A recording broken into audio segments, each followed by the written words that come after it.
Part 2, From Grooming to Betrayal, The Fall of the Elders' Legacy, produced by Rise and Speak Media. When the British Empire couldn't break the elders, they turned to something easier to manipulate: their sons. The grooming began quietly. Scholarships were dangled like candy. Education, they said. Opportunity. Prestige. But it wasn't knowledge they were giving. It was control. It was disconnection. Those boys were flown far from home, ripped from their culture, their heritage, their dignity, planted in cold halls in London and Rome, reprogrammed to mimic the empire's voice and wear its skin. They weren't raised to lead their people, they were raised to forget them. They came back polished, slick suits, foreign tongues, empty pride. Not men of the soil, not heirs of the elders. They were parrots in tailored jackets, puppets posing as patriots. And just in time for the empire's final sleight of hand, the divorce letter, June 26, 1960. Somaliland declared its independence from Britain. The world stood and clapped. 34 nations recognized its sovereignty. The United Nations opened its doors. Even Ethiopia gave a nod. The people celebrated like their chains were broken. They didn't know the cage was still around them, just invisible now. Because in the shadows, behind curtains and smiles, a second contract was already signed.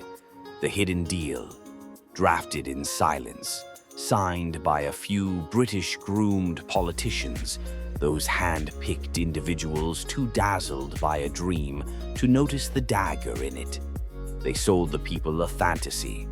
Unite with Italian Somalia, join your brothers, build greater Somalia. A nation of 5 stars, one language, one flag, one destiny. But the truth was hidden. In British Somaliland, there was structure, courts, ministries, schools.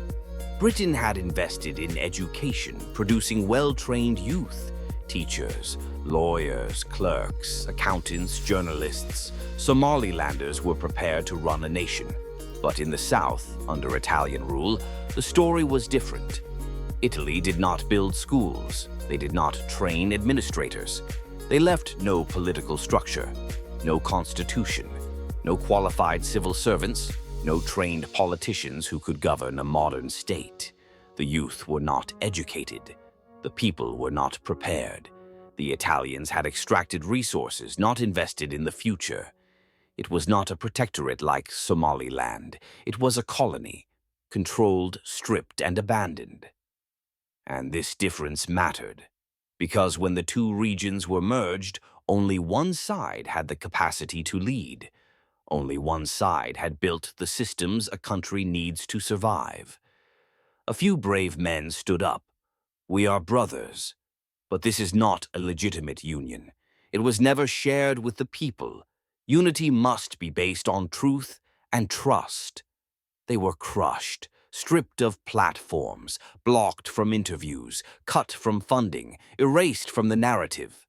The spotlight given to the obedient, the shallow, the foreign-tongued cowards in shiny shoes, the ones who ran to Mogadishu in the night, desperate to be seen. And what did they find? Not leadership, not partnership, just servitude. They became guests in the house they thought they were building.